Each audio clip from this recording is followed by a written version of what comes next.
Olá, eu sou Lenilson, seminarista diocese de Tumbiara e aluno do sexto período de Teologia pela Pontifícia Universidade Católica de Goiás. Hoje eu quero tratar com vocês sobre um tema, a leitura da Bíblia na Igreja. Esse mês de setembro, a Igreja, principalmente a Igreja do Brasil, CNBB, dedica exclusivamente para que nós tenhamos um contato mais próximo com a Palavra de Deus. Mas como ter esse contato com a Palavra de Deus? Por isso quero apresentar para vocês este documento, a interpretação da Bíblia na Igreja. Esse documento foi redigido pela Pontifícia Comissão Bíblica e foi promulgada, né, e publicada pelo Papa João Paulo II no dia 23 de abril de 1993. Esse documento, claro, que tem o objetivo de alcançar aqueles teólogos que se dedicam assiduamente ao estudo propriamente da Sagrada Escritura. Mas para nós cristãos, né, fiéis, leigos, precisamos ter também clareza de como podemos interpretar a Bíblia dentro da igreja, né? Será que podemos interpretar ela de qualquer jeito ou não? E é isso que nós vamos ver dentro desse documento. Então, desde já, vamos acompanhando. O documento trata ainda, João Paulo II menciona, aliás, dois outros documentos que tratam sobre a interpretação da Bíblia na igreja. O primeiro é o Providentíssimos Deus, do Papa Leão XIII, publicado no dia 18 de novembro de 1893.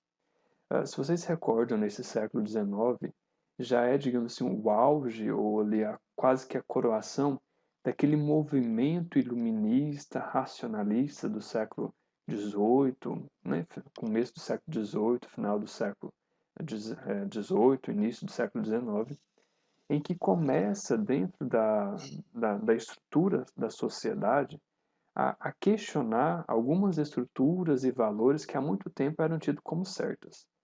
Aqui, por exemplo, já a Igreja Católica não detinha mais aquele poder de falar pela fé, mas agora precisava falar pela ciência. Então, a ciência, aqui nesse contexto, já era a última a dar a palavra. E se os teólogos da época não tivessem esse critério, esse caráter científico às suas pesquisas, logo já era rejeitado.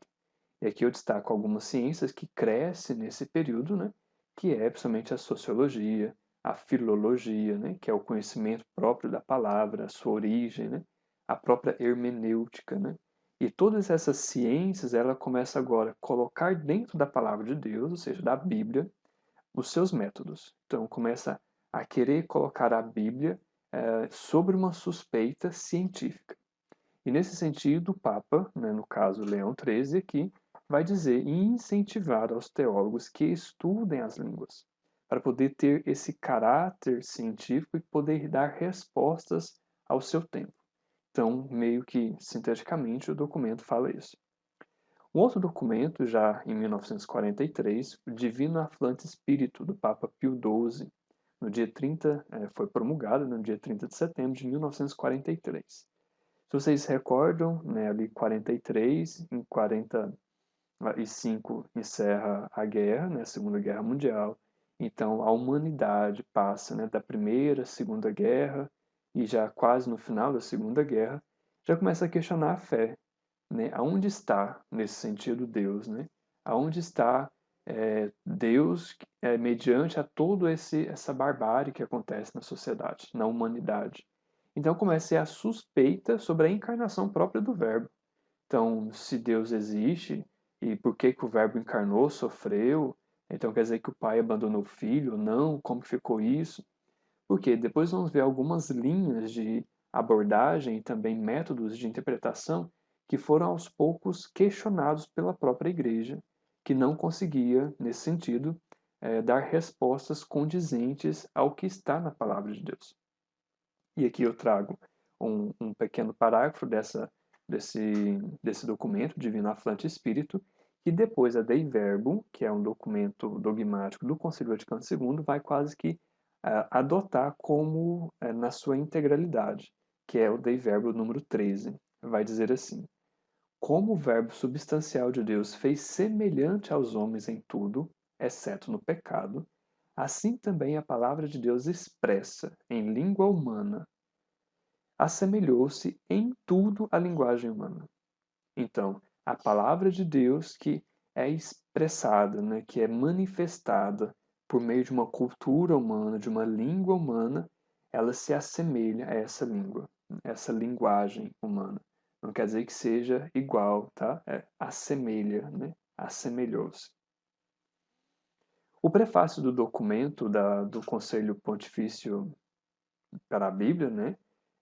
Teologia, desculpa, vai ser esse documento que estamos estudando, vai ser o prefácio escrito por Bento XVI, que na época era Joseph Ratzinger, né? Que ainda é Joseph Ratzinger, que era o prefeito da Congregação para a Doutrina da Fé. É ele que escreve o prefácio desse documento, e ele menciona dois itens que eu destaco. O primeiro é que o emprego de um método foi elaborado precisamente para a compreensão humana na Bíblia, poderia provocar debates. Por exemplo, o método histórico crítico, o sociológico, o psicológico. O que ele quer dizer com isso? Às vezes tem alguns métodos e algumas ciências que foram elaborados para compreender o próprio homem. Aí, às vezes, transporta esses métodos para dentro da Bíblia e quer analisar a Bíblia do mesmo modo que analisa o homem. E não são duas coisas que meio que ficam intrincadas assim. Por exemplo, o método sociológico quer ver como se manifesta a configuração social do próprio Deus manifestado na Bíblia. Então, assim, às vezes são coisas que não, não, não conseguem se encaixar perfeitamente. A teologia, vai dizer continuar Ratzinger, a teologia pode ser auxiliada pelas demais ciências, porém devem elas ser purificadas. Como assim? Claro que a teologia ela vai beber de outras fontes, né? Ela vai buscar em outras ciências para poder alargar o seu ramo, a sua compreensão sobre o dado revelado. Isso é fato. Mas as próprias essas ciências, ao vir para a teologia, precisam ser purificadas ao método teológico.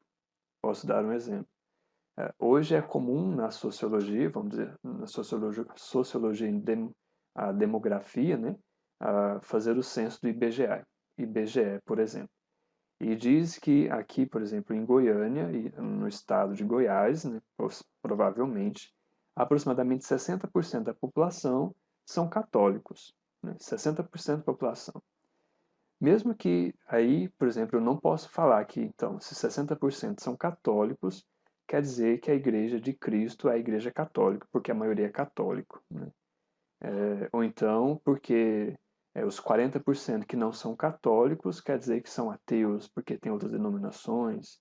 Entende? Então, a Igreja de Cristo, ela não se fundamenta na quantidade de fiéis, digamos assim, porque começou-se com 12, né? Imagine só. Então, entendem? Eu espero que vocês compreendam essa relação das duas coisas, né? É preciso, às vezes, eu colocar, por exemplo, 60% são católicos, então eu trago para reflexão teológica. São católicos praticantes ou não praticantes? Quais são aqueles que realmente se dedicam na evangelização e no anúncio querigmático? Então, aí sim, eu trago para a teologia esse dado da sociologia, da geografia, que seja, e trago para a teologia para uma reflexão teológica. E não trago eles como verdade de fé acabada, certo? Problemática do documento. Um dos grandes problemas nessa época, isso em 93, depois da década de 60, 70, assim, o seu boom mesmo foi na década de 80, começa aqui no Brasil de modo especial, mas em todo o mundo também, o aparecimento em massa das chamadas igrejas pentecostais. Porque agora do século XX, do século XXI para cá, já tem as igrejas neopentecostais, né? Então, começa esse boom de crescer ainda mais esse ramo dos protestantes, essas igrejas ditas pentecostais. Se nós formos buscar a matriz dessas igrejas, nós chegamos a Lutero, porque foi ele que começou a grande rebelião, digamos assim, desses movimentos, dessas seitas protestantes. E aqui trago apenas 4 indicativos que assola muito a nosso modo de viver a fé e que às vezes nós católicos queremos fazer isso. Por exemplo, Lutero na sua tese vai dizer que só a Escritura, só a fé, só Cristo, só a graça. Ora, se eu tenho a Escritura, se eu tenho a fé, se eu tenho Cristo, se eu tenho a graça, não preciso de mais nada, né? Então, não preciso de igreja, não preciso de comunidade, não preciso evangelizar, não preciso de mais nada disso. Eu já tenho a Escritura para mim, a palavra de salvação. Já tenho a fé em Cristo, ótimo, eu vivo na minha casa a minha fé, né? Eu já tenho Cristo, né? Já acredito e tenho essa fé em Cristo, então a salvação já é garantida. Então, e a graça me foi eleita, né? Então eu fui eleito para essa graça. E aqui, nós católicos, às vezes, temos uma tendência a isso, né? Ah, não, mas eu rezo lá da minha casa mesmo, não preciso ir à missa, não preciso ir à igreja, né? Não, mas eu tenho a minha vida de oração, né? Eu rezo a palavra de Deus, né? Eu tenho fé em Deus, assim, tudo, né? Mas com a graça de Deus tudo vai dar bem, né? Tipo assim, entendem assim? Isso é um pouco um pensamento protestante. Então, isso são elementos que depois, principalmente na década de 70 e o seu boom na década de 80, com certeza começa com mais força ainda. Isso é um dos problemas. Aí entra na questão da palavra de Deus. Cada um interpreta a Bíblia como quer e desejar. Esse é um dos grandes problemas. Às vezes abre a Bíblia de forma aleatória e acha que a passagem que abriu é o que Deus está falando para ela, né? Como jogar o papel para cima e ver qual é a pergunta que cai para cima.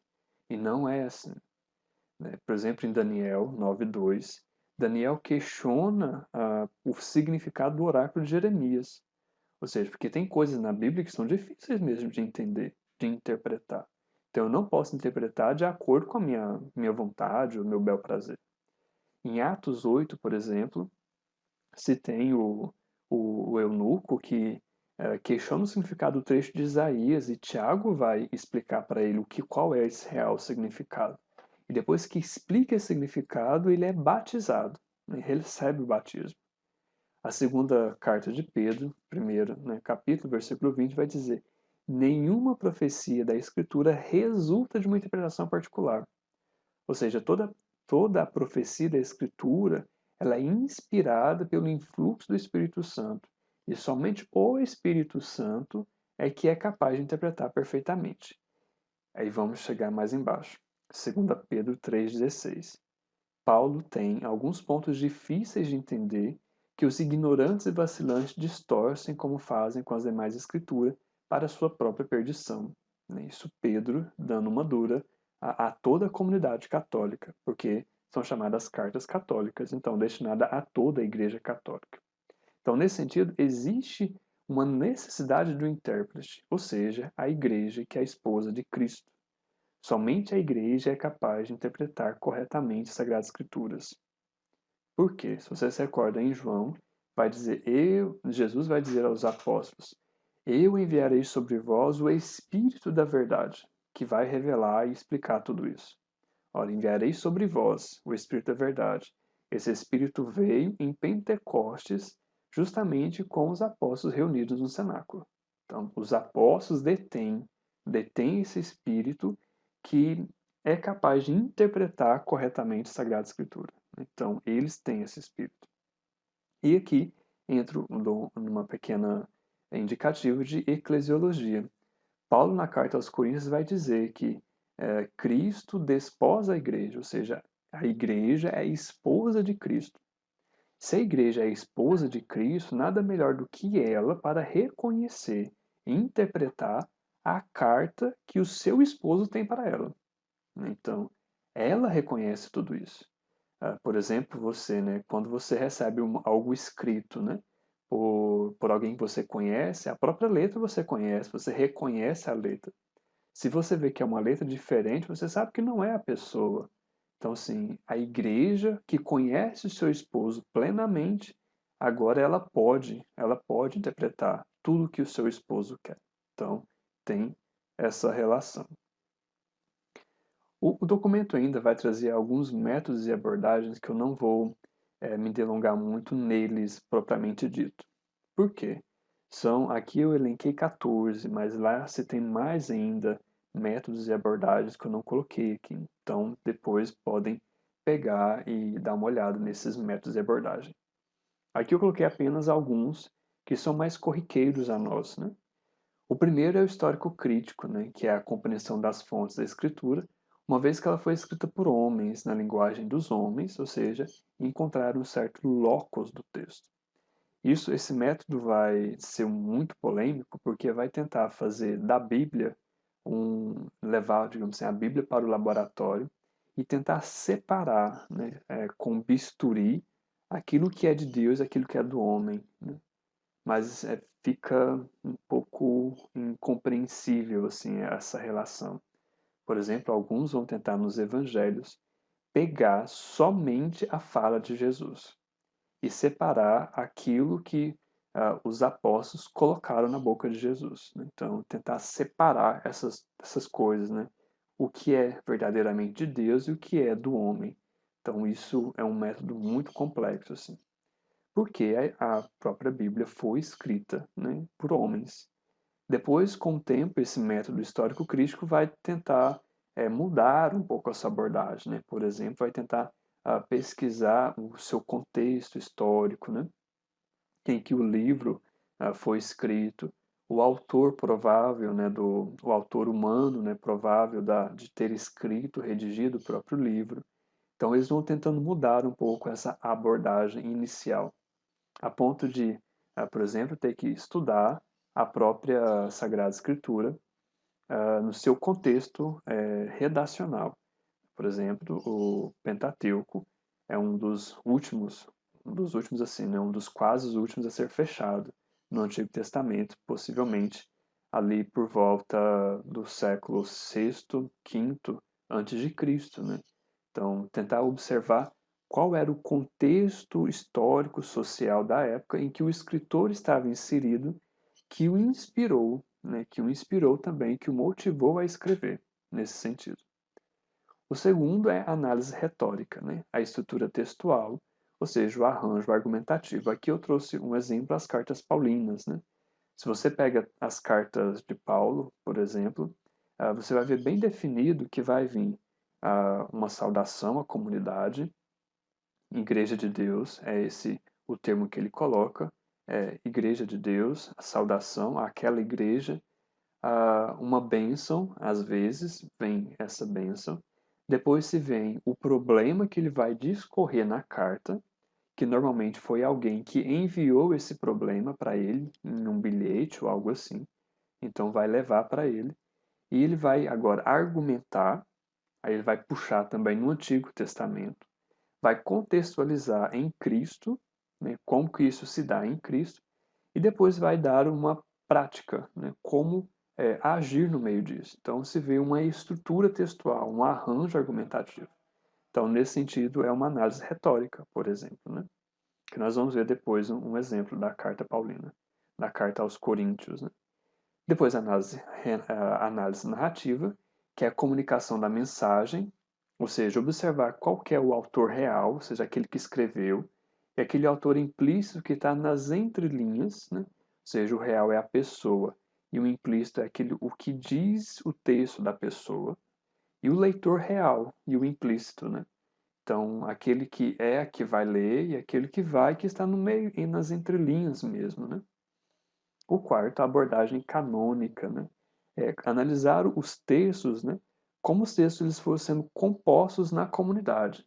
Porque a Sagrada Escritura ela foi escrita em uma comunidade. Então, observar como que há essa dinâmica de composição dos textos e a própria comunidade, né? Então, conforme a comunidade foi crescendo, os textos também foram desenvolvendo, né? Foram tendo algumas alterações, mudanças e tudo mais. Observar, por exemplo, as tradições judaicas, né? Observar tudo aquilo que os judeus têm para nos oferecer até hoje, né? Principalmente porque Jesus foi um judeu. Então, observar essas tradições para poder ler as Sagradas Escrituras, né? Poder ler. Observar os efeitos, número 6, observar os efeitos do texto no decurso histórico, né? Ou seja, uma carta, como que ela modificou o curso da história, né? Como que fez aquela virada mesmo, né? Por exemplo, o prólogo de São João, né? Como que pensar que o Logos se encarnou, né? Como isso mudou totalmente, né? O curso da história, né? O curso da história. e abordagem sociológica, ou seja, aplicar as ferramentas da própria sociologia, né, da própria ciência sociológica, na própria Sagrada Escritura. Por exemplo, se tem alguns autores biblistas que interpretam, principalmente ali os livros de Josué e Juízes, principalmente Josué, né, quando se adentra a Terra Prometida. Então há uma análise sociológica disso. Ou então, com Jesus, por exemplo, foi morto, uma abordagem sociológica do texto é falar que ele foi morto porque ele cometeu um crime político, né? E não necessariamente um verbo encarnado que morreu, o Cordeiro de Deus para salvação, etc. Então faz uma abordagem totalmente sociológica e desvincula da teologia. Então observar como que a sociedade foi se organizando em torno desse evento, né, chamado Jesus Cristo. Antropologia cultural, né, o item 8, ou seja, observar como que a cultura também foi se modificando dentro da própria Sagrada Escritura, mas também como que o homem, né, a própria compreensão de homem foi se alterando dentro da Sagrada Escritura. Então, observar tudo isso. No item 9, também fazer uma abordagem psicológica ou psicanalítica, né? Por exemplo, se tem alguns estudos sobre tentar compreender a razão, né, a psique, a psicologia própria de Jesus, por exemplo. Né? E você tem livros e mais livros sobre isso. O 10º, uma abordagem contextual. Aqui eu coloquei alguns exemplos, né? Libertação, mulher, aliança. Né? Então, pega-se um tema, por exemplo, a mulher.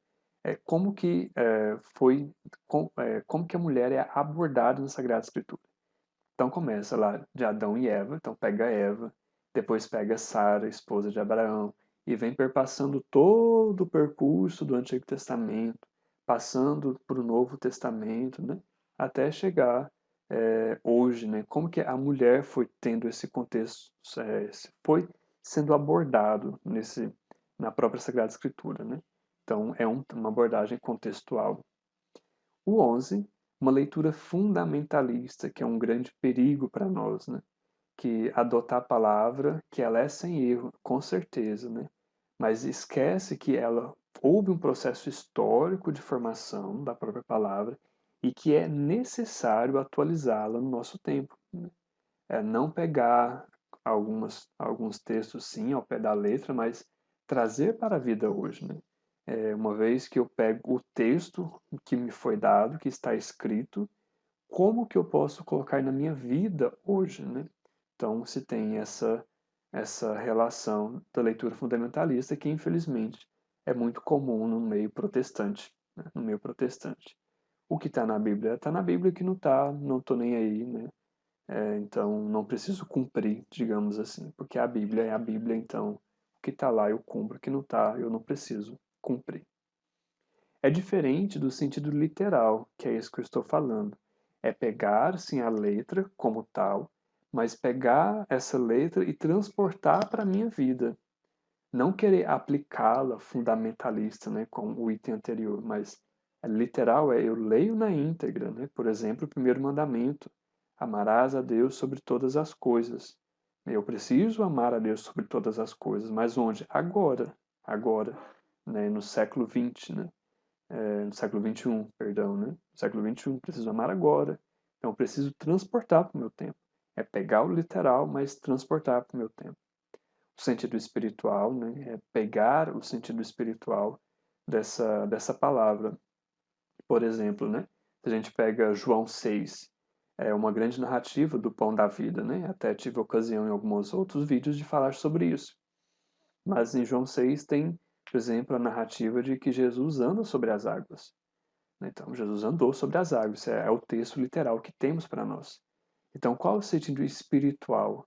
Né? É mostrar que Jesus também é Deus e ele também é capaz ele domina toda a natureza, todo o que é natural. Então, esse é o sentido espiritual. Ele é Deus, ele é Deus.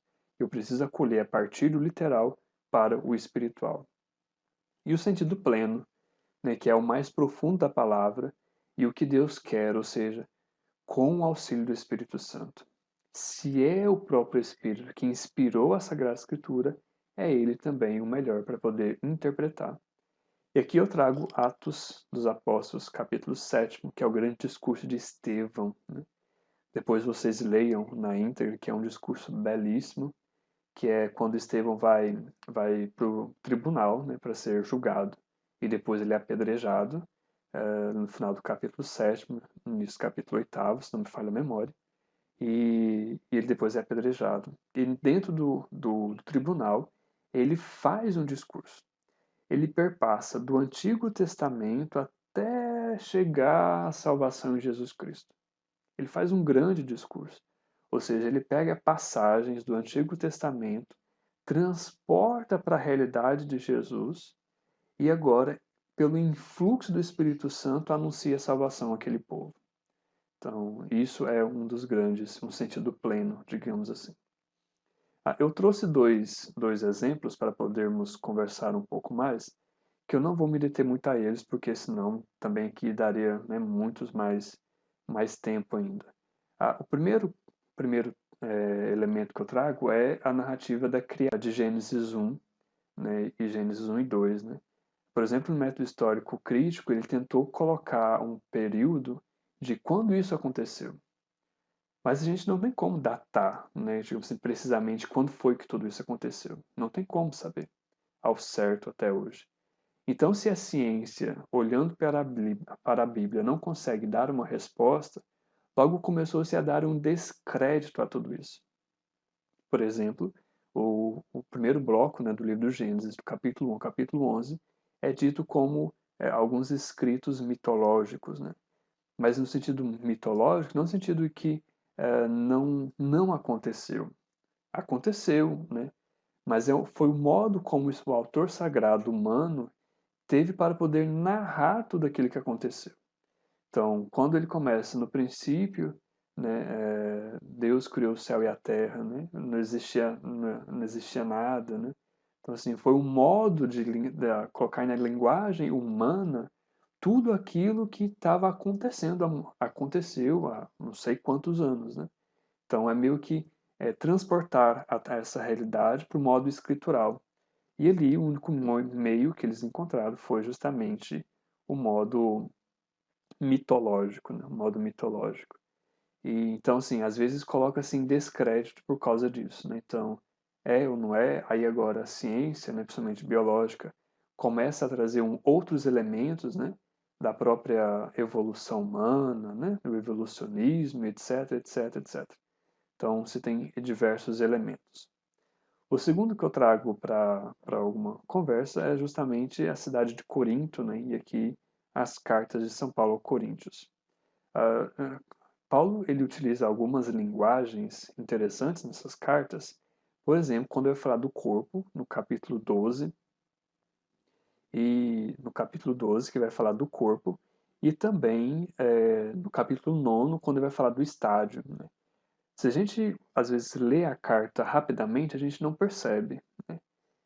Mas se a gente se detém um pouco mais nas cartas, e por isso um método histórico crítico é importante para nós, para atualizar aonde foi escrito a carta. Por exemplo, a cidade de Corinto existia um estádio grego, né, como está aqui na imagem. Né? E quando há esse estádio grego, Paulo escreve para uma comunidade que está acostumada com esse ambiente. Ele vai dizer, olha, vocês correm nos estádios atrás de uma coroa perecível, né? Mas nós corremos, nós alcançamos uma coroa que é imperecível. Então, assim, ou seja, vocês vão ao estádio, mas calma lá, né? Vocês estão correndo atrás de coisas que vão acabar no final das contas. Ou então, quando ele fala do corpo, né? Para domar os instintos corporais, domar as paixões do corpo, né? Porque para os gregos, principalmente os atletas, o corpo era muito importante no sentido de porque era a ferramenta de trabalho deles. Então, eles precisavam cuidar do corpo e às vezes exacerbadamente, assim, né, exagerado. E, então, calma lá, não fica olhando para as paixões do corpo, né, mas olhe para as outras realidades, né? Isso pode levar ao pecado, né? Pode levar ao pecado, etc, etc. Então, assim, compreender um pouco a historicidade própria da carta, mas também da comunidade de Corinto, por exemplo, é importante para que possamos ter uma visão maior do próprio texto bíblico, né? Então, conhecer um pouco mais essa historicidade e o ambiente em que foi gestada essa carta, né? Então, é importante termos essas compreensões assim. Então, guardar no coração, antes de passar para o final, guardar no coração, não esqueçam, guardar no coração. Primeiro, a Bíblia foi escrita em comunidade, portanto, a sua interpretação autêntica é na comunidade, ou seja, mediante a tradição de fé. E quem guarda essa tradição de fé é a igreja, né? Ela é o depósito da fé. Ela é esse depósito da fé. Então, ela precisa ter uma autêntica interpretação na comunidade. Importante guardar no coração isso. Segundo, os textos eles podem ser relidos para afrontar as novas questões da comunidade, né? Por exemplo, textos antigos podem iluminar o tempo presente, mas isso não significa que manipularíamos o texto, e nem se deve manipular o texto, de modo algum. Por exemplo, falei sobre a carta aos Coríntios, que na própria cidade de Corinto se tinha um estádio. Então, às vezes, os atletas correm atrás de uma coroa perecível, né? Mas e nós hoje, né? Nós não temos, às vezes, esse porte físico atlético para correr no estádio. Às vezes a gente corre atrás de quê? Né? Do que, do que perecível eu estou correndo e esquecendo da coroa imperecível. Percebam? Isso é transportar para iluminar o tempo de hoje, né? Mas não manipular o texto, jamais. E aqui se tem dois modos de fazer essa atualização do próprio texto. O modo judaico, que isso os rabinos fazem com maestria também, que é procurar as passagens paralelas, né? Ou seja, como que a mesma passagem no Antigo Testamento às vezes foi observada de um modo e alguns outros livros parece que passou-lhe um pouco de compreensão, houve uma mudança de compreensão, um desenvolvimento na compreensão, e no Novo Testamento, como isso aconteceu, né? Por exemplo, o pão da vida, João 6 retoma, né? Que é o sinal do maná. Então, olhar para o Antigo Testamento, quais são as passagens que falam sobre o maná, né? O maná que desce do céu, né, para alimentar o povo de Israel no deserto. Jesus que liberta o povo, desculpa, Moisés que liberta o povo do Egito, e ali no deserto, Deus que manda o maná. Mas agora o povo está preso, está, digamos assim, em cativeiro do pecado. E o seu filho, o Verbo, né, Jesus Cristo, ele é o pão que desce do céu. Ou seja, ele é o maná que dá-se de alimento. Não é à toa que na última ceia ele vai dizer: tomai todos e comei, isto é o meu corpo, né? Ou seja, é o maná que é dado agora ao homem. Mas o maná que agora é transformado no próprio corpo da palavra de Deus. Ou seja, no próprio verbo da palavra. O próprio verbo, né? E os padres da igreja, né, que uma grande tradição de fé também é importante para nós, vai trazer dois métodos de olhar esses textos. O primeiro é o alegórico e o segundo é o tipológico. O alegórico é o mais espiritual, como já mencionei anteriormente. É buscar retirar do próprio texto essa visão espiritual dele mesmo, né, do próprio texto. E o tipológico é procurar os tipos, né? Por exemplo, na primeira carta de Pedro, ele vai dizer que o dilúvio, ou seja, o dilúvio narrado em Noé, em Gênesis de 6 a 9, é prefiguração do batismo. Então, assim, é um tipo, né? É uma leitura tipológica, né? Pedro faz essa leitura na sua carta. Então, como o dilúvio apagou toda a violência e toda digamos assim, a maldade do homem lá no dilúvio, lá em Noé, toda aquela água, a água batismal faz a mesma coisa com o homem, né? Apaga toda, lava toda a imundície, toda a violência, todo o pecado, né? Então, esse é um tipológico. Por exemplo, Moisés é um tipo de Jesus, né? Porque Moisés sobe ao monte para falar com Deus. E Jesus, com muita frequência no Evangelho, sobe ao monte para poder falar com o Pai, né? Para orar ao Pai, né? Então, são paralelos isso aí. Então, são tipos, né? São coisas tipológicas. E o terceiro, nenhuma interpretação particular pode esgotar o sentido do conjunto, né? O diálogo com o conjunto das Escrituras. Então, eu posso ler a palavra de Deus, rezar a palavra de Deus, e posso às vezes ter uma compreensão da palavra de Deus, mas isso jamais esgota o sentido da sua totalidade, né? Porque às vezes eu pego, e é muito comum às vezes, até mesmo entre nós, né? Pegar um versículo separado, dissociado do seu conjunto, para poder jogar na cara de alguém, fundamentar, argumentar, fazer isso, fazer aquilo, né? Ou seja, isso é manipular a palavra de Deus. Por isso que é preciso ler o texto no seu conjunto. Eu posso pegar um versículo ali e rezar aquele versículo, não tem problema. Mas aquele versículo não esgota todo o conjunto da palavra de Deus, certo? Nesse documento, então, na página 144, vai dizer: os desvios serão evitados se a atualização parte de uma correta interpretação do texto e é feita no decorrer da tradição viva sobre o guia do magistério eclesial.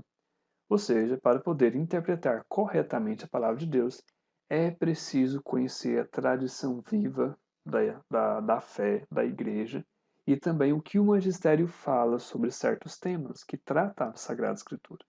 Então, se eu quero interpretar corretamente, eu preciso conhecer tudo isso.